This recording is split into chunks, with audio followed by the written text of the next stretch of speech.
Convecção natural ou livre, tá? Alguns autores chamam livre, mas é mais comum chamar de convecção natural. Ou melhor, é mais natural, né? Bom, o que nós temos agora, né? Antigamente tinha uma força, né, muito forte atuando sobre o fluido. Agora o movimento do fluido é devido ao empuxo, tá? Esse empuxo, tá, é a força motriz, que é a força volumétrica da equação de Navier-Stokes, tá? Está relacionado com a densidade, ok? Então, ó, se nós temos, no caso de uma parede mantida a uma temperatura constante, o fluido em repouso, tá? Geralmente o que é mais comum, tá, é o fluido está parado, ok? Onde que isso acontece, que é muito comum, né? O condensador da geladeira, aqueles caninhos que ficam atrás quando aparece, tá? É uma convecção natural, ok? Quando chega de carro, né, o motor esquenta tudo, tá, né? Andou de carro um tempo aí parou o carro, o motor vai esfriar. O carro parado é uma convecção natural, beleza? O próprio evaporador dentro da geladeira, né, a maneira como os produtos dentro da geladeira transferem calor, né, para o evaporador lá dentro, essa parte é convecção natural, beleza? Então, a força de impulso por unidade de volume, tá, é ρ vezes G vezes beta, tá, vezes a diferença de temperatura. Tá? Aqui, no caso, o TS está sendo maior que o T infinito. Se fosse o contrário, a temperatura da corrente livre maior que a temperatura da parede faz T infinito menos TS. Tá? Trabalha sempre quando... É sempre positivo. Tá? Aqui não tem erro. Acho que na apostila eu coloquei algumas coisas em módulo, tá? Só para ficar claro isso aí. Tá? Então, esse beta é um coeficiente de expansão volumétrica. Ok? Para os gases ideais, tá, é 1 sobre T, tá? É só 1 sobre a temperatura. Depois eu comento esse detalhe aqui. E aí, quando o fluido não é um gás, tá? Isso tem que tomar cuidado, tá? Esse valor de beta é tabelado. No caso da água, por exemplo, água líquida, né? Os fluidos, os líquidos de um modo geral, tá? Os gases, né? Dióxido de carbono, hidrogênio, geralmente é essa situação aqui, beta é 1 sobre T. Ok? 1 sobre a temperatura. Bom, então o que está mudando agora, né? Nós temos a famosa força de empuxo, tá? Que é a força volumétrica que predomina na convecção natural, ok? Bom, então o que nós temos aí, né? Que o número de Reynolds, tá? Que geralmente é uma velocidade vezes um comprimento dividido pela viscosidade cinemática, ele indica a força de inércia sobre a força viscosa. Tá? Se esse número de Reynolds é muito baixo, a força viscosa predomina sobre a força de inércia. São os escoamentos que são lentos, né? Então essa força viscosa ela predomina. Agora, se é um escoamento onde a velocidade vai aumentando, consequentemente esse número de Reynolds, tá? A força de inércia, que é uma força de velocidade, ela predomina sobre a força viscosa, ok? Também é válido que o quadrado do número de Reynolds, tá? A gente eleva aqui ao quadrado, que é proporcional também à força de inércia sobre a força viscosa, ok? Daqui a pouco a gente vai ver o porquê disso. Muito bem.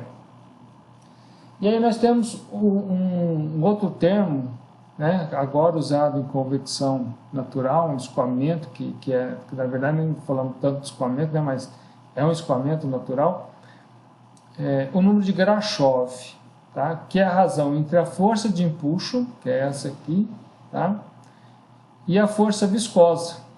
Tá? Então, o número de Grashof é a força de empuxo sobre a força viscosa. Okay? E a razão entre o número de Grashof e o quadrado do número de Reynolds fornece uma indicação entre a força de empuxo e a força de inércia. Tá? Então, quando a gente pega o número de Grashof e divide pelo quadrado do número de Reynolds, nós temos essa relação. E daí já dá para ter uma ideia, né?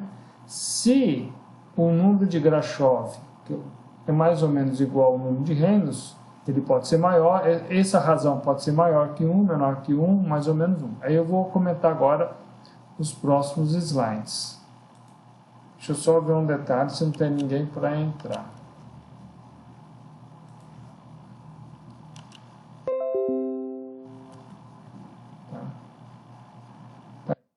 Então, olha só, então nós temos as situações.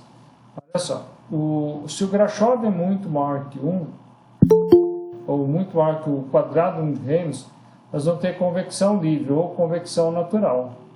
Tá? Na segunda situação, que é o contrário, o número de Grashof muito menor que o quadrado de Reynolds, convecção forçada. E se eles são mais ou menos iguais, nós temos convecção mista, tá? Nós temos a livre e a forçada. A gente não vai estudar essa terceira situação, a gente vai estudar mais, basicamente, a convecção natural. Convecção forçada nós já estudamos, ok? Então agora nós vamos estudar a convecção natural.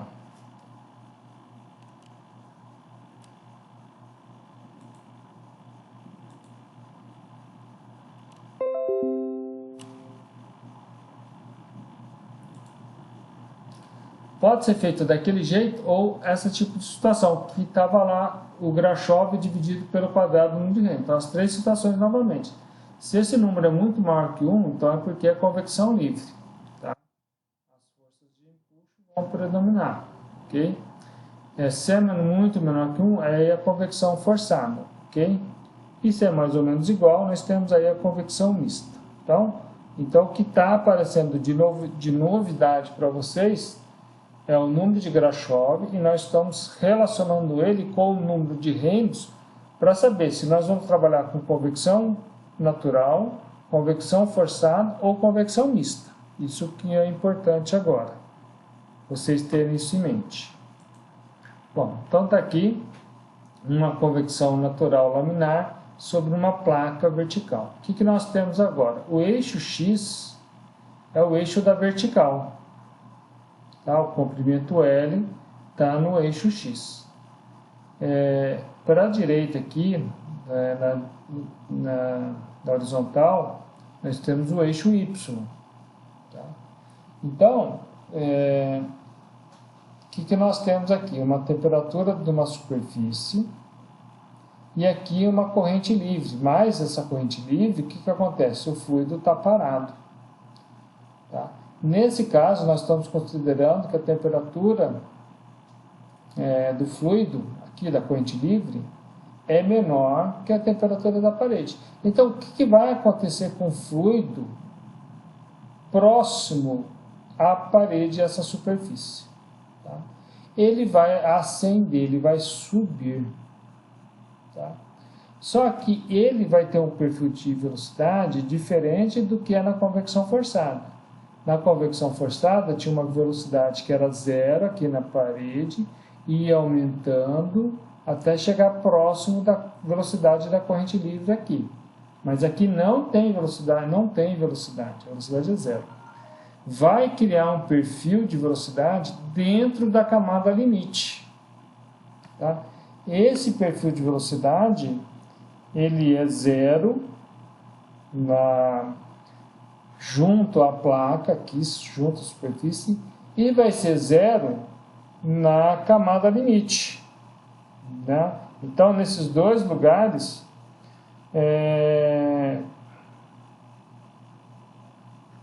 vai ser zero. E vai ter um ponto de máximo num lugar aí que isso é determinado pelas equações de quantidade de movimento linear. Para quê? Para a convecção natural. Beleza? Isso não aconteceu em convecção forçada. Ok? Bom, e agora? Se for o caso da temperatura da corrente livre for maior que a temperatura da superfície, o que vai acontecer, pessoal? Podem falar.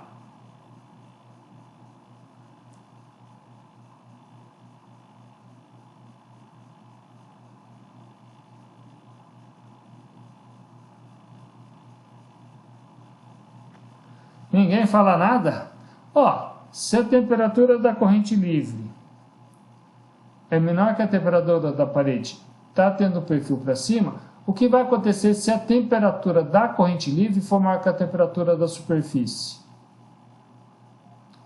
Esse perfil vai para baixo, tá? Se vocês tiverem a oportunidade, pega um bloco de gelo, né, põe na geladeira, ou mesmo quando abre a porta do freezer, tá? Não sei se do freezer dá para ver, mas quando tem gelo é mais fácil. Se vocês colocarem o gelo e perceberem, aquela fumacinha do gelo vai descer, tá? Que é o vapor que tem no ar, né? Aquele ar ali que ele tá praticamente, tem uma fumaça ali que vai condensando, mas está muito pequeno. Então, é uma partícula muito pequena, então ele desce, tá? Bom, então nós temos um outro, eu acho que eu não coloquei aqui, mas na apostila tem, tá? Eu vou mandar a apostila para vocês. Aqui, ó, esse escoamento que ele ocorre de convecção natural, ele pode ter uma faixa que é laminar e uma outra faixa que ele é turbulento, tá? E essa aqui é a camada limite de velocidade, ok? Então, nós vamos ter um ponto crítico, tá? Em que ele vai passar de laminar para turbulento. E quem é agora que vai fazer isso? Quem que fazia isso antes era o número de Reynolds em convecção, em escoamento forçado, né? Então, quem vai fazer isso agora?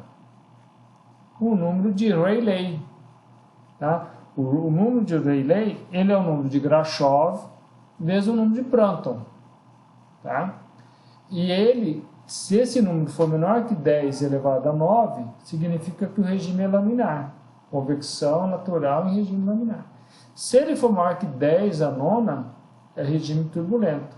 E a transição vai acontecer aqui. Se nós estamos multiplicando o número de Grashof pelo número de Prandtl, tá? Lembre que o número de Grashof era esse aqui, dividido por Nia elevado ao quadrado. E o número de Prandtl é Ni sobre alfa. Então, corto o Ni quadrado com o Ni aqui de cima, vai ficar Ni vezes alfa. Então, esse é o número de Rayleigh para garantir ver se o escoamento é laminar ou turbulento. Eu falei que eu ia comentar o lance do beta, eu vou comentar agora, tá? Lembram lá do beta que para gases ideais é 1 dividido pela temperatura? Muito bem, então é isso mesmo, né? Para gases ideais não tem erro. E essa temperatura é a temperatura média, é a temperatura da superfície mais a temperatura da corrente livre dividido por 2, tá? E essas temperaturas, para o cálculo do beta, precisa estar em Kelvin, tá? Tem que estar numa escala absoluta, beleza? Uma escala absoluta de temperatura. Então, tomem cuidado com este detalhe, bom? Bom, então nós temos aí, ó, os grupos adimensionais utilizados em convecção forçada, número de Reynolds para a placa plana, beleza? O número de Reynolds utilizado para cilindros, ok? Então nós temos aqui o diâmetro, tá? Aqui é o L, é o comprimento da placa. Agora só voltando um pouco para a gente poder entender. Então, ó, convecção forçada, número de Reynolds. Grupos adimensionais utilizados em convecção natural. Nós temos o número de Grashof para a placa plana, tá? Então, aqui é L ao cubo, é o comprimento da placa. Se for para cilindros, o número de Grashof é vezes o diâmetro ao cubo. Mesma coisa, é a mesma ideia do número de Reynolds, tá? Lembrando que a gente vai trabalhar com essas diferenças de temperatura sempre positivo, tá? Se a temperatura da corrente livre for maior que a temperatura da superfície, faz o contrário, tá? Considera sempre positivo. E aqui, ó, o número de Rayleigh, tá? Mesma coisa, tá? Para a placa plana, o L é o cubo e o número para cilindros é o diâmetro cubo. Essa placa plana aqui, tanto o número de Rayleigh como o número de Grashof, Eu esqueci de só especificar. É placa plana, mas na vertical. Tá? Na horizontal vai mudar um pouquinho esse detalhe aqui do L que a gente vai ver, eu acho que ainda hoje. Muito bem. Tranquilo, acompanhando aí, facinho, bem natural esse conteúdo, né? Então, ó, nós temos aí as orientações do eixo X, que é para cima agora, e do Y, que é na horizontal, né? Da esquerda para a direita. Então, nós temos aí a velocidade aqui na direção X e a velocidade V na direção Y. Então, nós temos esse perfil de temperatura, tá? Temperatura da placa, e nós temos uma camada limite, tá? Então, nós temos duas coisas acontecendo, dois fenômenos, né? O fenômeno da velocidade, quem vai reger as equações de velocidade? As equações, que na verdade está relacionado com força, são as equações de quantidade de movimento linear. E quem vai reger as equações de temperatura? A equação da energia, tá? Então são essas duas equações básicas. Elas acontecem também em convecção forçada? Sim, também, tá? O único detalhe é que na convecção forçada não tem termo do empuxo. Aqui vai aparecer o termo do empuxo, tá? Bom, tá aí a equação. Essa equação da camada limite vem das equações de Navier-Stokes. Ela já está pronta, tá? Não vou ficar deduzindo elas aqui para chegar aqui, porque a gente já tem um pouquinho de coisa para ver. Esse primeiro termo, tá? Está relacionado com a taxa líquida da quantidade de movimento linear, tá? O que significa isso? Taxa líquida da quantidade de movimento linear que passa aí pela camada limite aí, tá? Está relacionado com a variação da força com o tempo, de uma certa forma, tá? Porque deste lado direito, o que nós temos aqui, ó? A força, né, devido a um gradiente de pressão e uma força devido à gravidade, né? No caso, a força-peso. Olha que esse termo G não aparece nas equações de convecção forçada ou nas equações de Navier-Stokes quando o número de Reynolds é preponderante, tá? Então esse G não aparece, mas ele vai aparecer aqui, tá? Porque agora a aceleração da gravidade influencia no escoamento. E quem é esse outro termo aqui, esse níveis de, né, essa segunda derivada de U em relação a Y, tá? Aqui nós temos a velocidade de U, que é na direção X, para cima, no caso, mas ela varia ao longo de Y, tá? Ao longo da linha horizontal.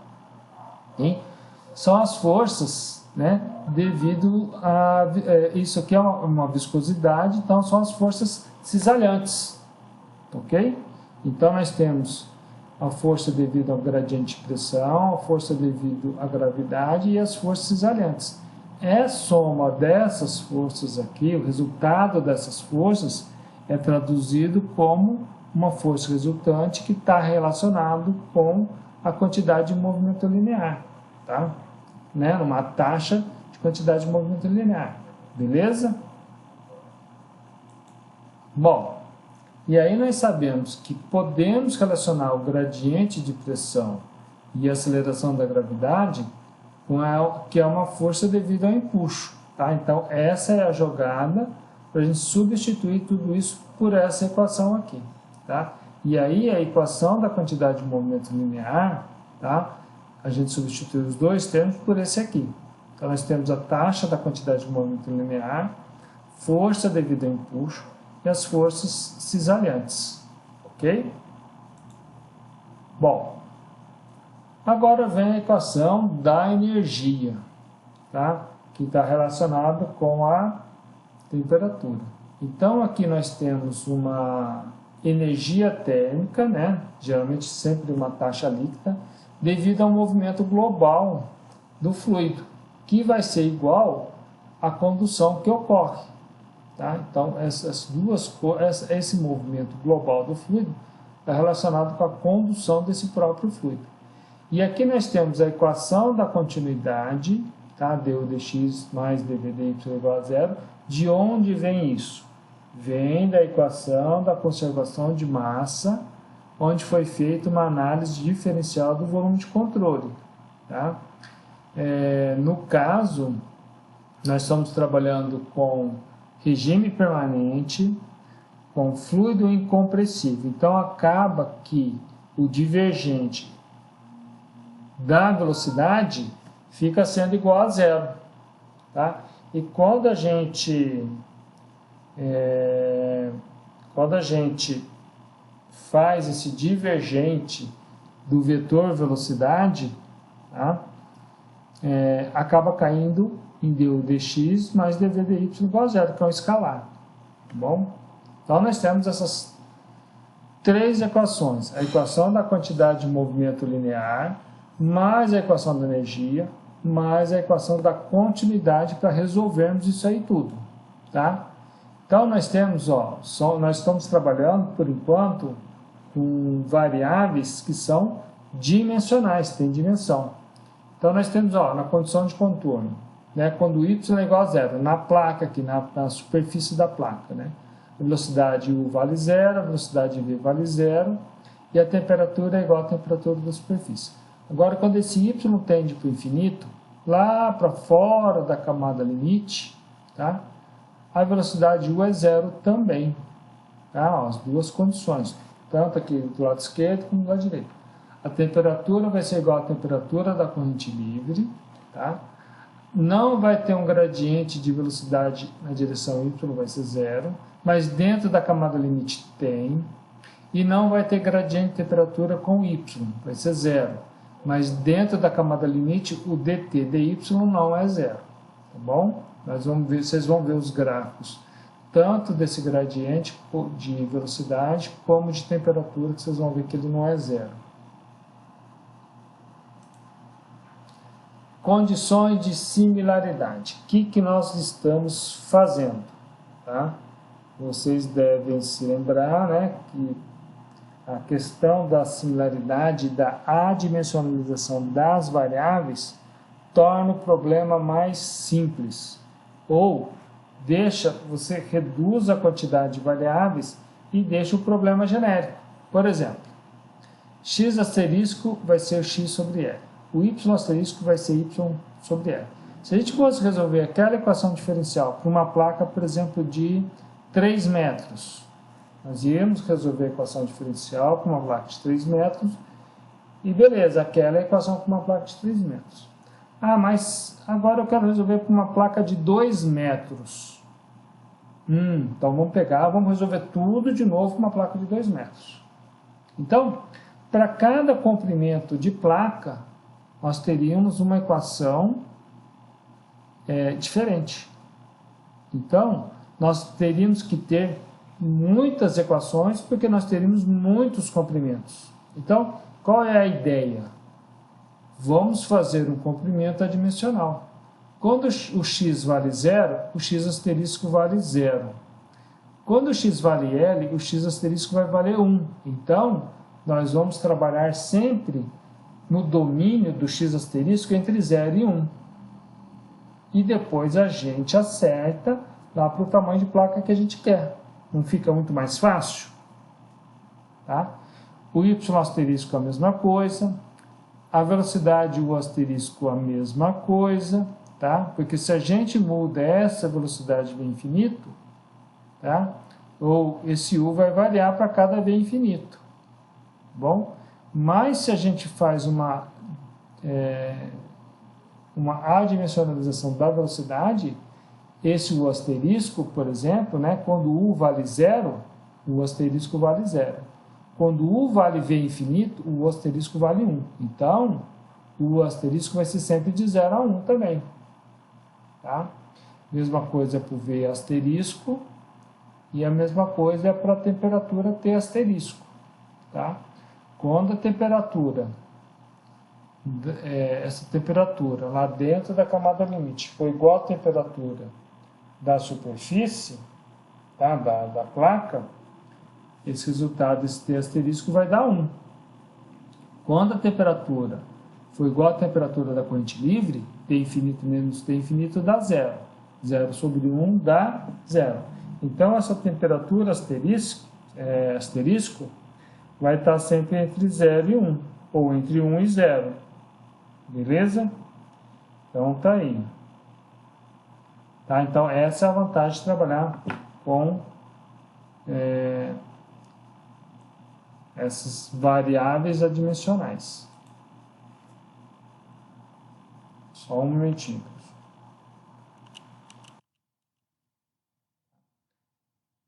Então, nós vamos ver, quando a gente pega aquela equação da quantidade de movimento linear, mais a equação da energia, e transforma tudo para variáveis adimensionais, né? A gente não vai perder esse meio termo, tá? A gente percebe que a equação do movimento, da quantidade de movimento linear, depende da temperatura. Tá? Aqui tem a temperatura. E a equação da energia depende do número de Reynolds e é função do número de Prandtl. Tá? O número de Grashof continua do mesmo jeito, tá? E o beta é 1 sobre T. Tá? Lembrando que esse T é a média aritmética entre a temperatura da superfície e a temperatura da corrente livre. Beleza? Bom, e aí a gente introduz mais parâmetros de similaridade para a gente reduzir o número de equações, né, de variáveis. Tá? Deixa eu só voltar um pouco. Duas variáveis são y e x. Então, o que a gente está pegando? Pegando uma variável eta, ou melhor, pegando uma variável aqui, eta, e pegando y e x como se fosse só um eta. Tá? Então, esse eta serve para vários valores de y e x. E aqui tem o número de Grashof. Tá? Essa função psi é função de eta, que é a função do número de Grashof e da viscosidade cinemática. Nós temos uma derivada de f' de eta, que está relacionada com a velocidade, com a posição x, com o número de Grashof na posição x. Tá? E a temperatura asterisco, né, continua a mesma. Quando a gente joga esses novos parâmetros naquelas equações que já estão adimensionalizadas, a gente cai nessa equação linear, tá? Uma equação do terceiro grau, ok? Que nós temos esses f's, que são os parâmetros que geralmente estão relacionados com a quantidade de movimento linear, e o t asterisco, né, que está relacionado com velocidade, tá? Tensão de cisalhamento, e o t asterisco com a temperatura, tá? Esse apóstrofo, tá, significa a derivada primeira de f, derivada segunda de f, o f duas linhas, e o f três linhas, terceira derivada de f. Tudo em relação a quem? A eta. Olha aqui, ó, o f, que é função de eta, simplesmente, o f', a primeira derivada de f em relação a eta, o f duas linhas e o f três linhas. Então, agora nós temos uma equação diferencial, que é função de f em relação a eta. É igual, acho que quando vocês aprenderam alguma coisinha em cálculo, talvez, que nós tínhamos equações diferenciais, ou alguma equação que era y em função de x. Tá? Quando a gente tem mais variáveis, fica mais complicado de resolver. Bem? E a equação da energia fica essa outra aqui, essa segunda aqui. Tá? Lembrando que o t asterisco é só função de eta. A derivada do t asterisco também. A derivada de t asterisco em relação a eta. E o T2 asterisco, ou 2 apóstrofo, não, 2 apóstrofo, é a segunda derivada da temperatura em relação a eta, tá bom? Então, nós temos que resolver essas equações. Muito bem. As condições de contorno são essas agora, tá? Para eta igual a zero, nós temos o f que vale zero, tá? Que está relacionado com a velocidade. E o t asterisco vale 1, no caso aqui é a temperatura. Com eta tende a infinito, o f' fica igual a zero e o t asterisco é igual a zero. Tá? Aqui no eta igual a infinito é quando a temperatura é igual à temperatura da corrente livre, e aqui a temperatura é igual à temperatura da própria parede, beleza? Da parede da placa lá. Muito bem. Número de Nusselt para o comprimento x. O número de Nusselt é o coeficiente convectivo, é x dividido por k. E esse coeficiente convectivo aqui é o fluxo de calor dividido pela diferença de temperatura, vezes x dividido por k. Tá? O fluxo de calor na parede, tá? Ele é dado aqui por condução, menos k dt dy, quando y vale zero. Tá? E aí, fazendo dt dy, tá? Substituindo esse dt dy, tá? Nós temos essa equação aqui, tá? Quando a gente pega tudo aquilo com deriva o dt dy, nós temos tudo isso aqui. Nós temos esse eta e esse derivada de eta em relação ao y cai nessa equação, porque o y estava aqui, o resto tudo é constante, tá? E aí a gente tem esse asterisco, que é a relação entre as diferentes temperaturas, tá? O número de Nusselt está aqui de novo, tá? Agora tudo em função de t asterisco e eta, que é em função do número de Grashof e uma função de Prandtl, tá? A derivada do t asterisco em relação a eta é uma função de Prandtl, tá? Então, ou seja, é aquela equação da energia que dependia de número de Prandtl. Então, para cada número de Prandtl, tem uma resolução para a equação da energia. Tá? E aí, o que foi feito, tá? O pessoal fez um ajuste de uma função, um ajuste de uma determinada função polinomial aqui, tá? Para poder resolver a equação aí do número de Nusselt também, tá? Para poder resolver as equações para o perfil de velocidade e de temperatura, tá? Então, aquelas funções, a resolução daquelas equações lá, da equação da quantidade de movimento linear, está aqui, essa figura à esquerda, e a resolução da equação da energia está aqui do lado direito. Tá? Então, nós temos o F' de eta, que é igual a U vezes x sobre 2.000, vezes o número de Grashof elevado a menos meio. Tá?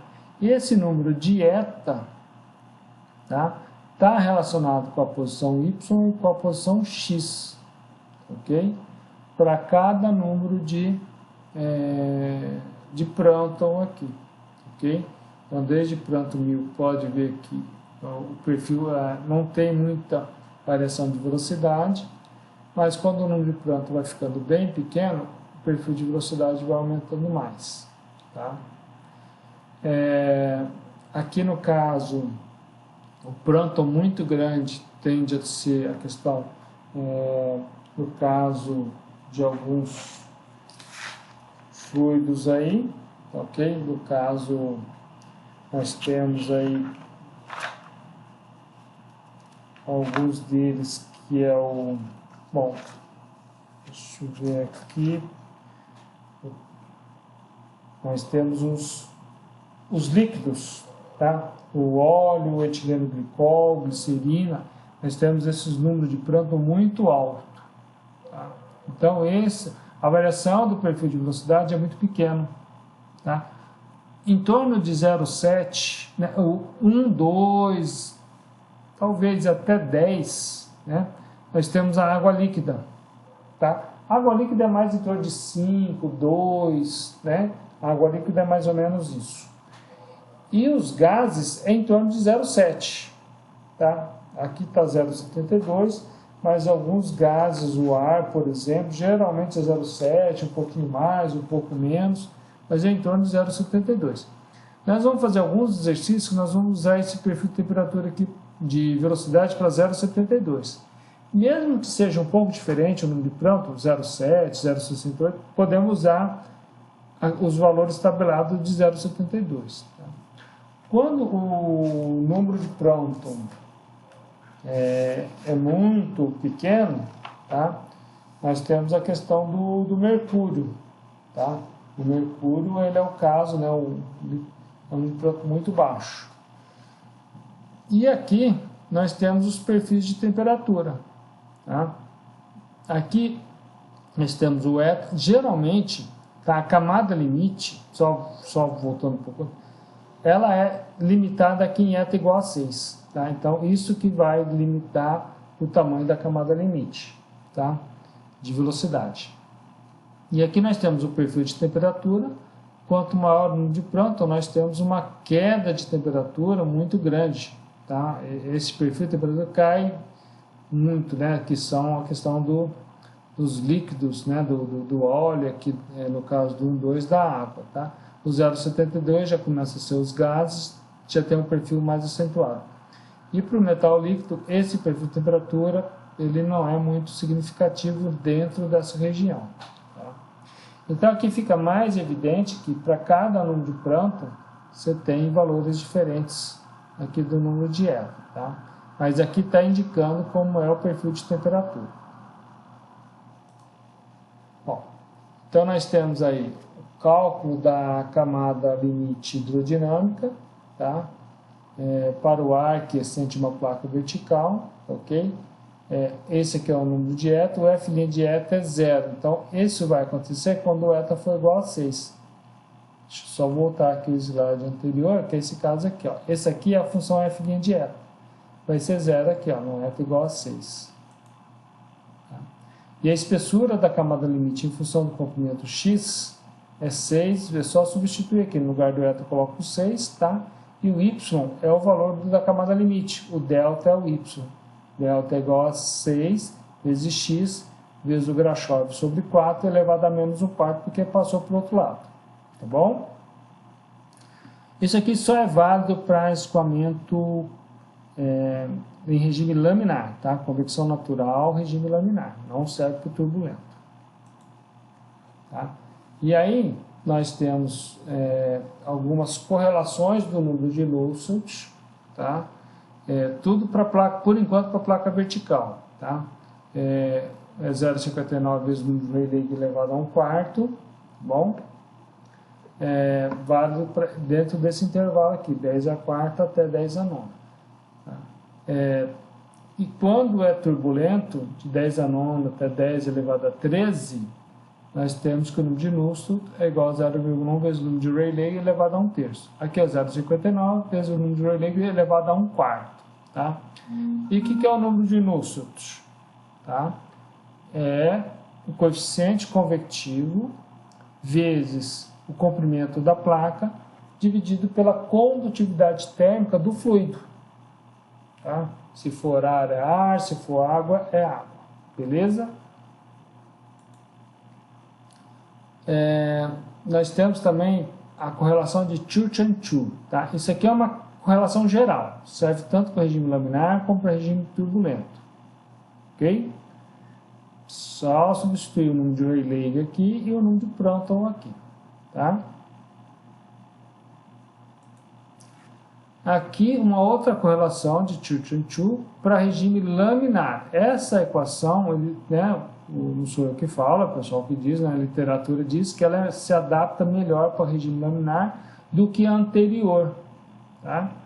Mas a verdade é que essas equações, cada um dá um valor diferente.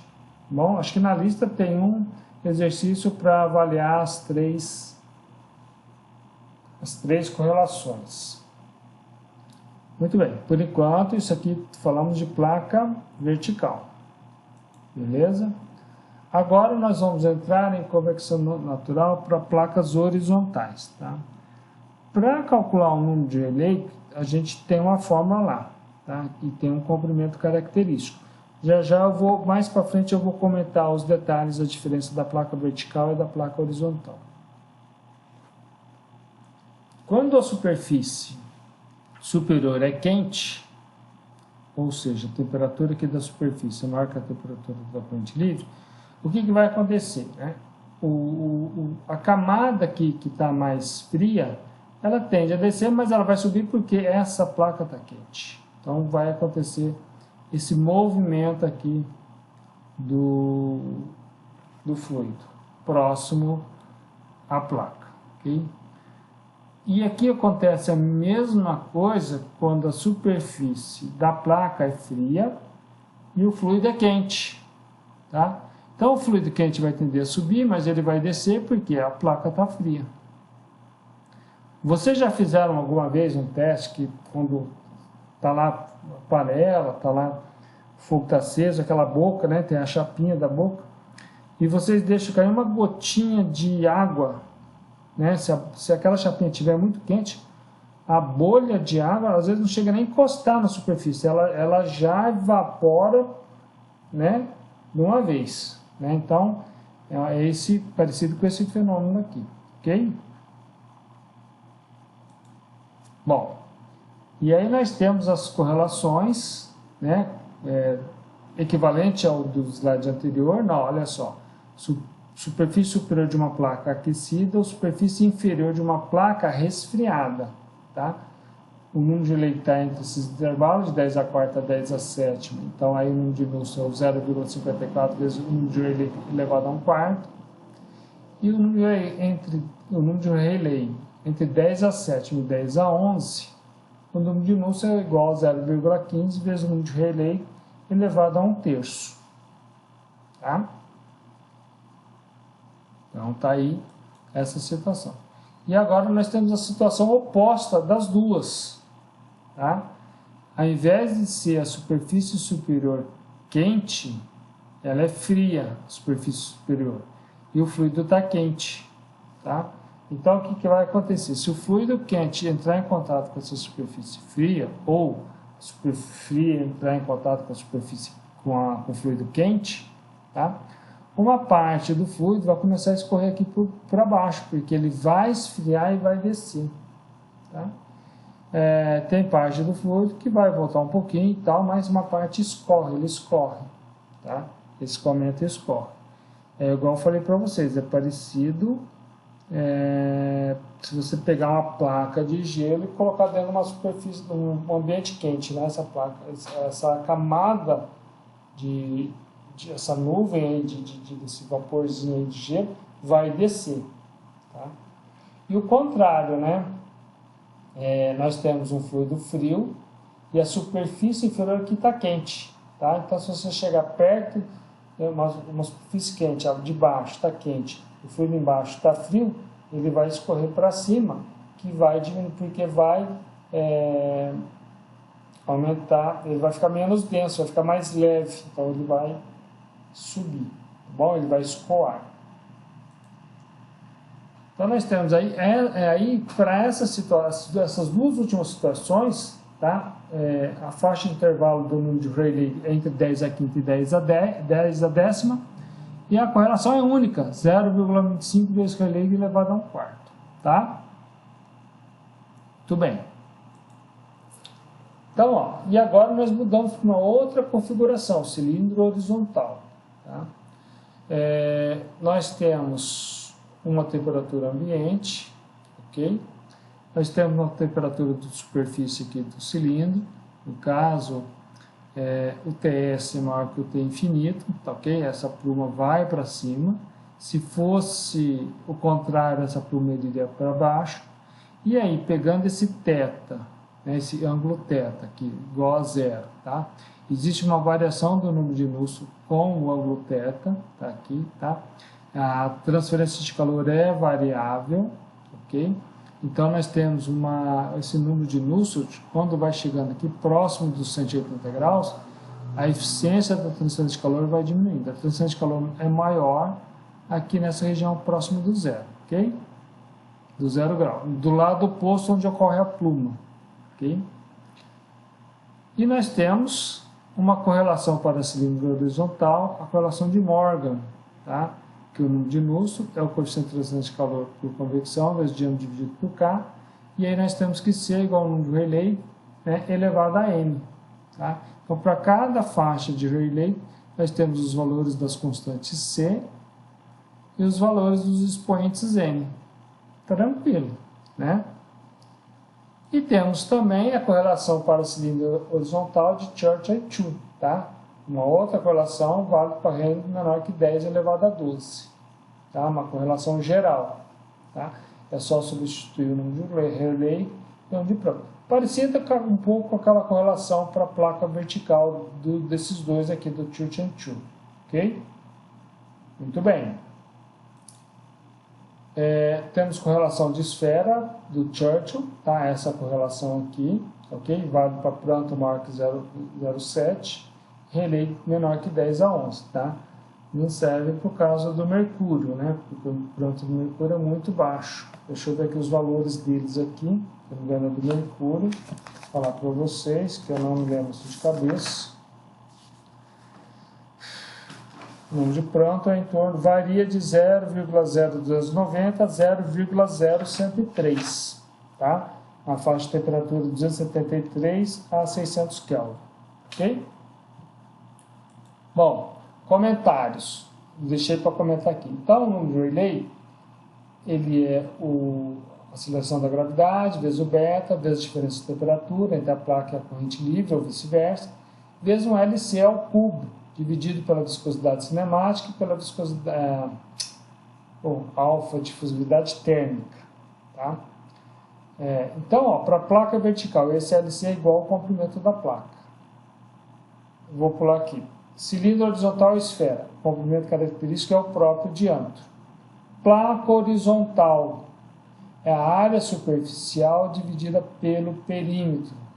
Beleza? Essa parte, então, agora parece que é o último slide, se não me falha a memória. E aí a gente acaba aqui